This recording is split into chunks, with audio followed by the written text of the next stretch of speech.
Hello friends, నేను మీ Mamata. Welcome to Mamata's kitchen. ఈరోజు మన కిచెన్లో తందూరి చికెన్ రెసిపీని చూపించబోతున్నాను. ఒకసారి ఈ విధంగా ట్రై చేయండి. చాలా బాగుంటుంది. స్టఫ్గా కానీ మనం మామూలుగా తినడానికి కూడా చాలా బాగుంటుంది. ఇక లేట్ చేయకుండా వీడియోలోకి వెళ్ళిపోదాం. ఫస్ట్ టైం చూస్తున్నట్టయితే ప్లీజ్ ఒక లైక్ చేయండి. ముందుగా ఒక ప్లేట్లోకి 1 టేబుల్ స్పూన్ ఫ్రెష్ అల్లాన్ని తీసుకోవాలి.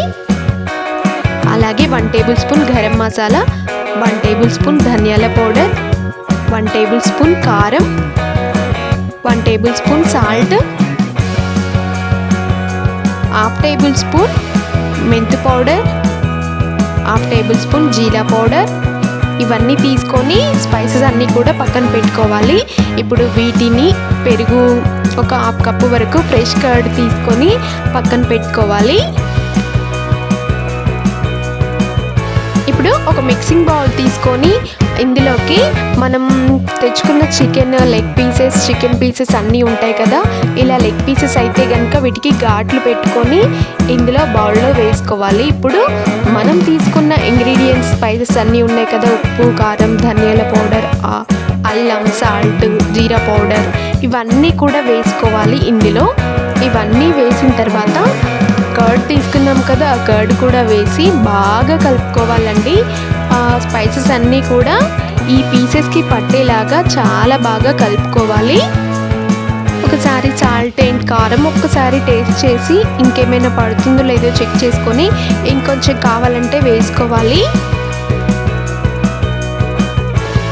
నేను ఈ రెసిపీని ఓవెన్లో చూపించబోతున్నానంటే మీరు కావాలంటే స్టవ్ మీద కూడా ఒక బిన్నె పెట్టి ఒక ప్లేట్ పెట్టి దానిపైన ఒక స్టాండ్ ఉంటుంది, అది పెట్టి కూడా చేసుకోవచ్చు. ఇప్పుడు ఇదన్నీ కలిపిన తర్వాత ఇందులోకి 1/2 చెక్క లెమన్ రసాన్ని తీసుకోవాలి. ఇలా లెమన్ రసాన్ని తీసుకున్న తర్వాత ఒకసారి బాగా కలుపుకోవాలి. ఈ లెమన్ రసం అనేది చాలా బాగుంటుంది ఇందులోకి. దాని తర్వాత ఒక 1/2 టేబుల్ స్పూన్ వరకు ఆయిల్ని తీసుకోవాలి. ఇలా ఆయిల్ వేయడం వల్ల చాలా బాగుంటుంది టేస్ట్.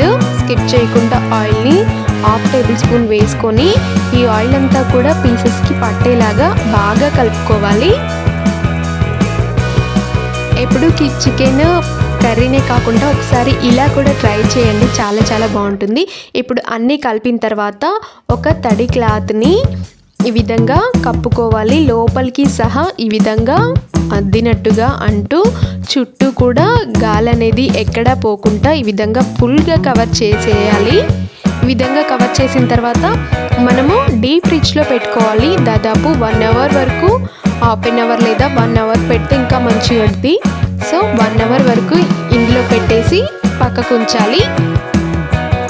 ఇప్పుడు మనం ఓవెన్ని తీసేద్దాం. ఓవెన్లో కింద ప్లేట్ ఉంటుంది కదా, ప్లేట్ పైన స్టాండ్ పెట్టుకోవాలి.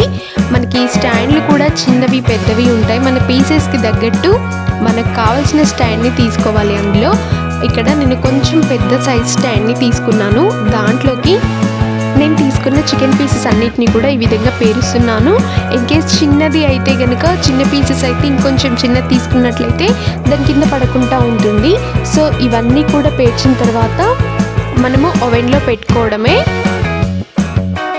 మనకి కింద ప్లేట్ ఎందుకు పెడతారంటే, మనకి ఇది గ్రిల్ అవుతున్నప్పుడు, ఇది చుట్టూ తిరుగుతూ ఉన్నప్పుడు కింద పీసెస్ రసం అది ఉంటుంది కదా, అదంతా కూడా కింద పడుతుంది. సో ఓవెన్లో పడితే మొత్తం ఖరాబ్ అవుతుందని చెప్పేసి ప్లేట్లో పడుతుంది, అందుకోసమే అలా పెడతారు. ఇప్పుడు క్లోజ్ చేసిన తర్వాత గ్రిల్ చికెన్ మైక్రో అని ఉంటుంది, గ్రిల్ ప్లస్ చికెన్ అని, అది ప్రెస్ చేసి 10 మినిట్స్ కూడా ప్రెస్ చేయాలి పైన. దాని తర్వాత స్టార్ట్ అనేది నొక్కాలి. నొక్కిందామంటే మనకి ఓవెన్ అనేది స్టార్ట్ అయిపోతుంది. మధ్యలో చెక్ చేసుకుంటూ ఉండాలండి, అది ఇన్ కేస్ మాడిపోతుందో ఏమో అని చెప్పేసి 10 మినిట్స్ ఆపి మళ్ళీ కావాలి అంటే ఇంకొంచెం 10 మినిట్స్ పెట్టుకోవాలి. చూడండి, ఇప్పుడు గ్రిల్ అవుతుంది కదా, రౌండ్ చుట్టూగా తిరుగుతుంది. మనం మధ్యలో ఒక టూత్ పిన్తో చెక్ చేసుకోవాలి ఉడికిందా లేదా అని చెప్పేసి. చూడండి, అంతా కూడా కింద పడ్డది కదా. ఇన్ కేస్ ప్లేట్ అనేది పెట్టకపోతే దాని పైనే పడేది, అందుకోసమే ప్లేట్ పెట్టాము కింద. నా వీడియో నచ్చినట్టయితే లైక్ చేసి మీ ఫ్రెండ్స్కి షేర్ చేయండి. మరిన్ని వీడియోస్ కింద డిస్క్రిప్షన్లో ఇచ్చాను, ఒకసారి వెళ్ళి చెక్ చేయండి. And thanks for watching.